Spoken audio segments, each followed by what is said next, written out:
He said it's so easy to get money out of y'all. It's easy. It's not hard.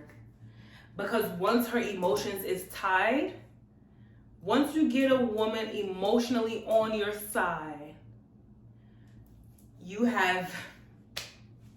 got her. And if she believes you, if she trusts you, and if you got a good storyline, yeah, it might not be $100,000, but you could get $5K out of her. You could get $500 out of her. You know what I'm saying?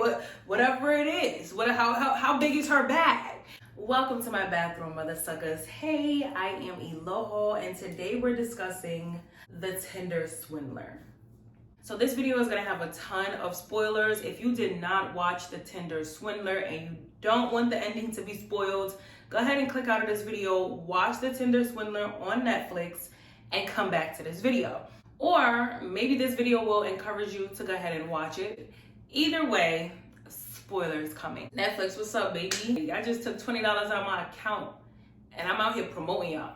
That don't make no sense. You have three European women who are accusing this Israeli man, Simon Leviev, of fraud, who pretends to be the son of a billionaire, diamond imported trust fund baby. He has this Tinder account, he has social media accounts, which show a lifestyle of extreme luxury. He's on private jets, he's on yachts, he's eating at 5-star restaurants and staying at 5-star hotels. He's in a new city, in a new country every other week. This man goes on Tinder and he matches with different women on Tinder. He takes them on a phenomenal first date.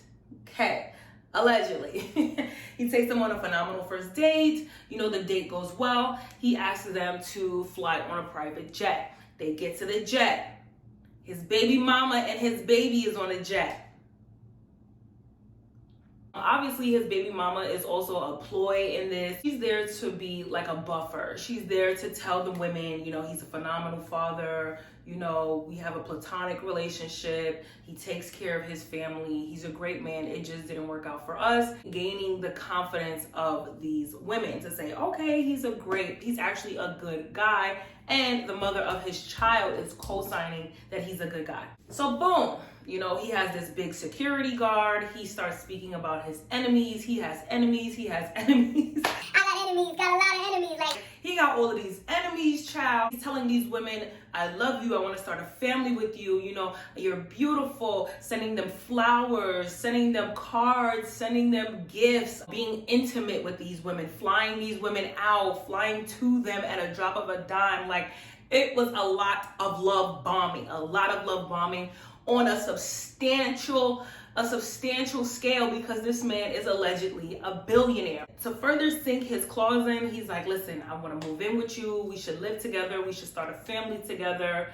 And these women are just like, oh my God, like, he's the man of my dreams. And I think it was actually really interesting that the start of the documentary, the first woman, she came out and described Beauty and the Beast, and she described, you know, Disney movies and, you know, women just growing up learning that, you know, there's going to be this fairy tale love story that we all will encounter. And so when you meet your Prince Charming, you just fall head over heels in love and all common sense just leaves your body, right? That was her point. They're looking at these luxury apartments. Next thing you know, he's like, my enemies have found me. I can no longer come see you. You know, you have to now come see me. You know, can you take out a loan? He forges pay stubs. Because he has this LLC, this diamond company LLC, he's the CEO, he forges these pay stubs. And for one of the women, he created a pay stub that says she makes $94,000 a month. When the banks see that you make an income of $94,000 a month, you're a millionaire. Hey, you're a billionaire. Okay, let's give you this credit. Let's give you an unlimited amount of credit, because if we give you $70,000 credit limit and you make $94,000 a month, you can pay that back no problem. So they're giving these women these credit limits, these ridiculous, enormous credit limits. and he's spending that money immediately. Like he's blowing through tens of twenties of fifties of thousands of dollars on a daily and a weekly basis. Child, this shit just got hot. Like this is a bag, okay? It got a little hot here. So he's spending all of this money, all of these women's money, these credit cards that's in their name, these loans that are in their name, and he's blowing through this money. But it's never clicking to these women that, number one, he has yet to pay you back. Number two, if he don't pay you back, that ass is grass. Like, so I don't want, let me see.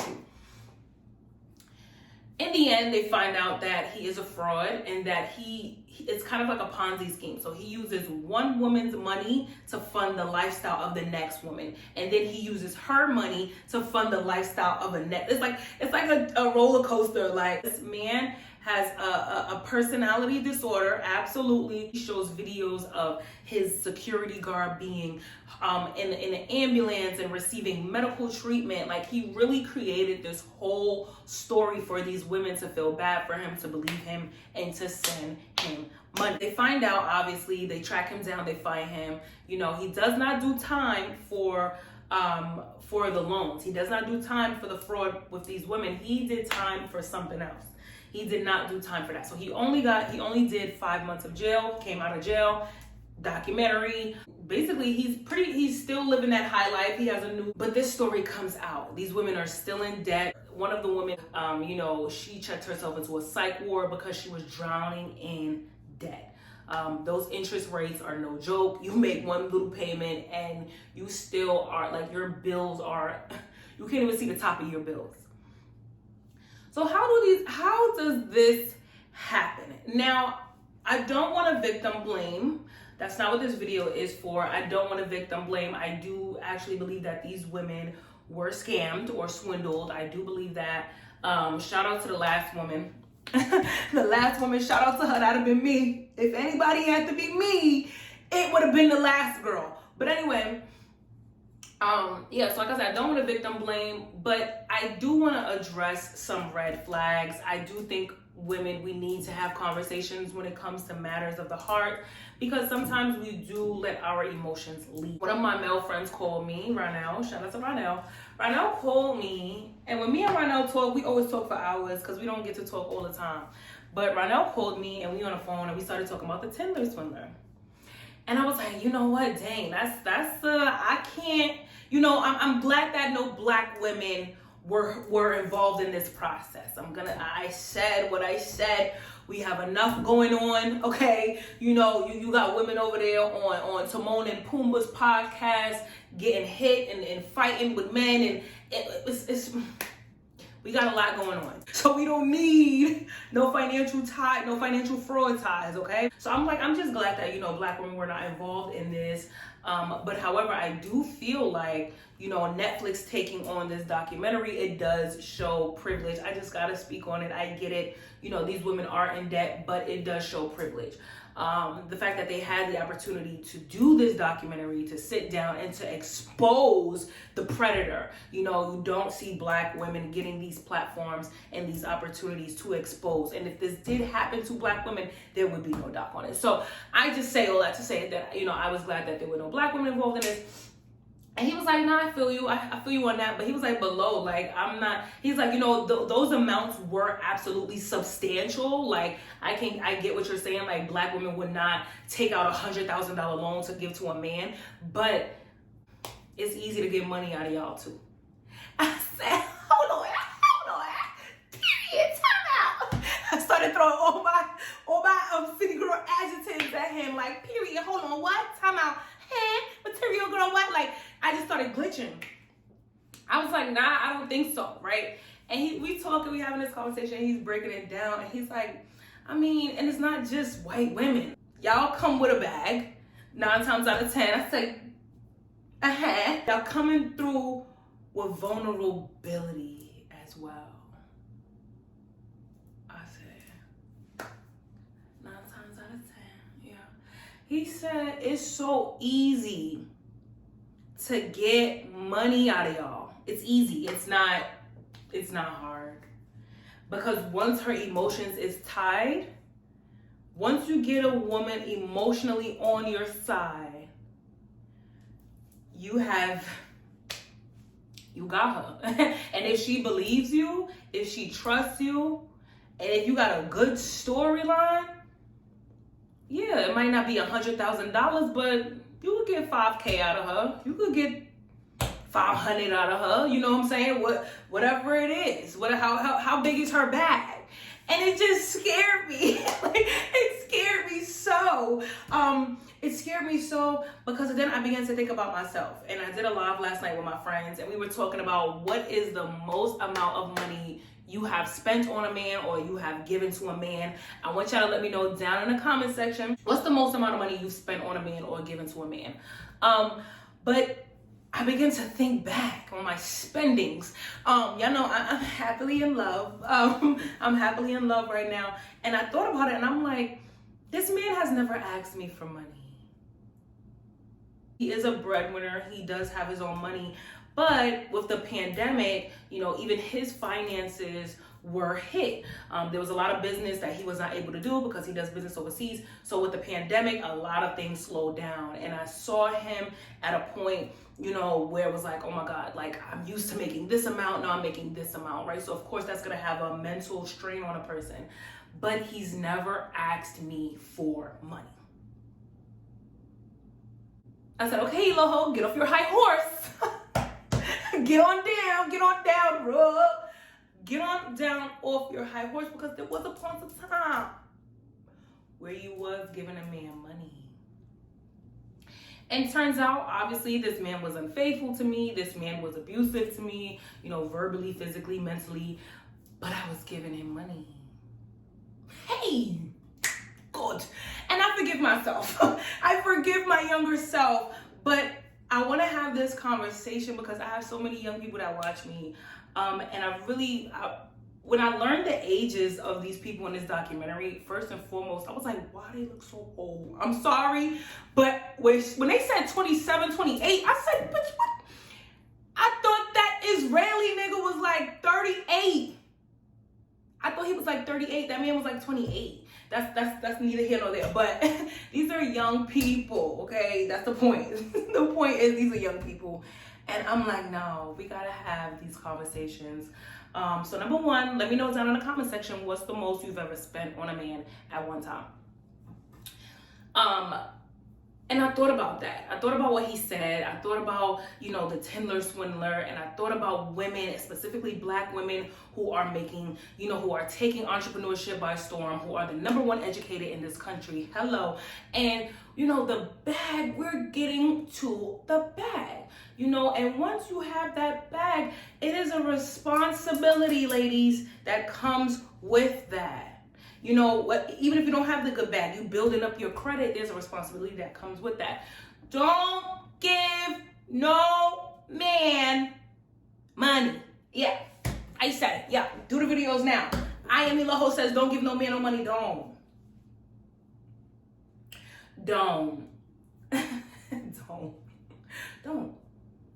Don't give, don't. You heard me? I said, don't. If you are not in a committed, legally binding relationship, aka married, don't give no man no money. And I'm sorry to say, but the truth of the matter is, stack money, act broke. Honestly, my sisters told me, they was like, yo, you've always done that. When I was a kid, like, I've always done that. Like, I got $5 over here, but like, I don't got $5 over there. So, like, stack your money silently. I believe it was Chrissy who did a video, and she said things like this. Like, she would say, like, your glow up, your come up, like, do that. Sometimes you gotta do that shit a little silently. When you're dating, people don't need to know your financial status. Foolish girl. Shut that your mouth. Shut up. Story time, mother, story time. You know, I started to get my bag up. I started to get more money. Things were not financially stable with him. So it came to the point where a lot of his financial responsibilities, because I loved him and because he was my man and because he was my heart, you know, I took on some of his financial responsibilities. It even got to the point where I was like, fuck, he can't pay his rent this month. I told myself, no, I'm not gonna offer to give him the money for his rent. If he asks me, I'll give him the money for his rent. So when my homeboy was telling me, like, it's easy to get money out of y'all, like, once the emotion is there, once the trust is there, I had to take a step back and say, Eloho, that's not you now, but once upon a time it was. And so I know that there are women out there who are probably going through this. I would love to help to prevent women from going through this. A man's responsibility is not your responsibility. I get that that's your boyfriend. I get that you love him. I get that he's loyal to you. But his financial responsibility is not your financial responsibility until you come together in a legally binding union called marriage. And there are a lot of unmarried women out there who have taken on these financial responsibilities for other men. And what do you have to show at the end? I'm preaching to somebody out there. Don't give no man your money. You don't have it. I'm saving. I don't have it. Even if you have it, you don't have it, because you should be saving and investing for something else. Your money should always be somewhere doing something else, so you really don't have it. It's not a lie. I don't have it. It's going towards that. I can't wait to do sidebar.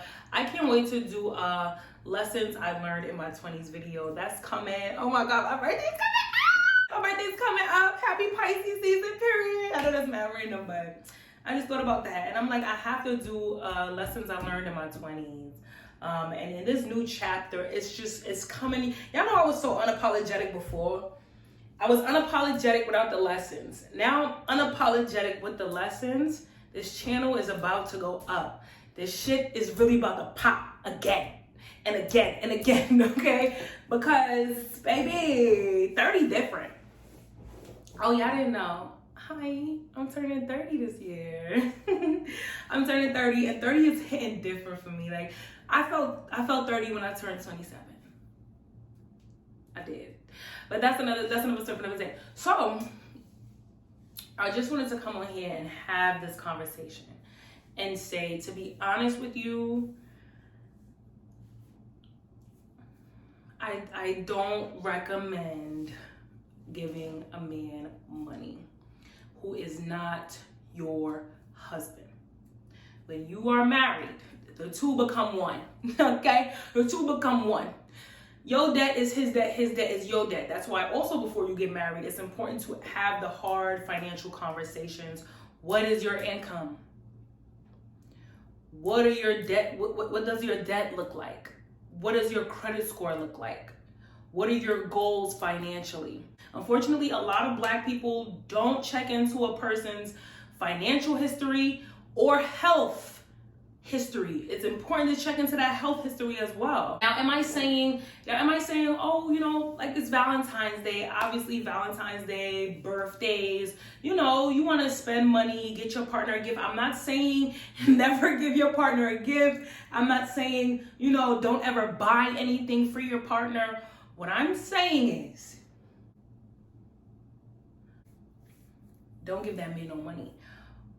What a man does, let me explain to you what a man does. A man sees a problem and he sees solutions. Problem, I need $500. Man, what can I do to get that $500 by the first? What can I do to get that $500 by the first? If I gotta sell some shit, if I gotta, whatever, the clock starts working. How can I get this money? How can I get this money? How can I get this money? But if he knows that he can just text you, if I need $500 to the first, and that $500 is going to be deposited into his account, and then the first come and now he could pay his bills, and then whenever he can, he gives you your $500 back. you're disabling him. What the natural biology of a man is, which is to provide. When there's a problem, naturally a man will think of solutions and he will work and go after those solutions. But if you're the middle person, if you're the blockage, you're telling him you don't need to provide solutions, you don't need to work, you don't need to hustle. I'm gonna be here to make sure that your bills are paid. No, ma'am. A swindler is gonna make you comfortable. He's gonna love bomb you, and it's narcissistic personality disorder as well. He's gonna love bomb you. He's gonna tell you he loves you. He's gonna, even after you give that nigga the money. Oh, thank you, baby. I love you so much. I thank you so. Yeah, love. You love me because that's that emotional manipulation. It's called emotional manipulation. If I can manipulate your emotions, I can manipulate your wallet. Easy. My favorite part of this whole documentary was the last woman. I believe her name was Aileen.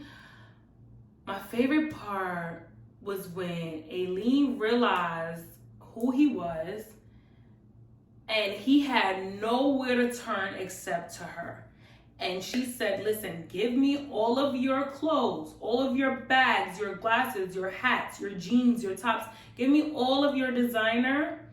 I'll sell it for you and give you the money. Now, he already owed this woman money. So I don't know what, he was just so desperate that he thought, you know what, I trust her. She would never double cross me. She would never turn on me. Let me give her these clothes. He gave her all of his clothes, all of his designer clothes. She sold that shit on eBay. I said, thank you. I needed some vindication. I'm a Pisces and I'm petty. I needed some vindication behind this. Like, there's no way y'all taking out all of these loans for this man and nobody got nothing back but debt and a psych ward visit. Nah. I was like, I like this part. Now, when I looked up Tinder Swindler recently, he's doing interviews. The women are doing interviews. There's a GoFundMe for these women. I'm like, this is ghetto. Like, this is ghetto. I don't care if y'all white and European, y'all ghetto. All of this is ghetto. Especially, obviously, Simon Levy. You know, he needs to be held accountable for what he did. You know, I don't think it's fair that he just got out and that he was able to just live the life that he lived before and say, oh, I'm gonna sue Netflix because these are lies. Bro, we saw the messages, we heard the voice notes. You can't, like, come on, you can't make this shit up, literally. I do believe that these women are gonna be able to pay their debt. This story has went viral. They got a Netflix deal. They have a GoFundMe. I heard one of the lawyers was like gonna help them with a book. So these women have ample opportunity to make this money back. I do believe it. With all the media coverage that they're getting now, I do believe that these women will be able to make their money back. Now, Netflix. I wanna know why Netflix didn't do a documentary about Lauren Smith Fields.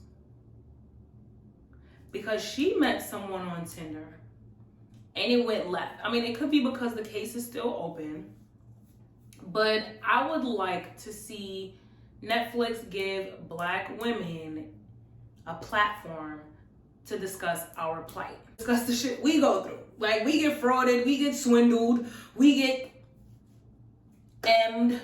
You know what I'm trying to say? Shit like this happen every day in the hood. That's why I said this is ghetto. It happens on a smaller scale with smaller amounts of money, but a lot of times Black women's lives are at the stake of this. Y'all let me know what y'all thought of this documentary down in the comment section, honey. How do you feel about these women taking out all of these loans and this man, this insane man telling them, you know, put your house up for sale. I need 50K, I need 100K. And literally spending that money on the next woman.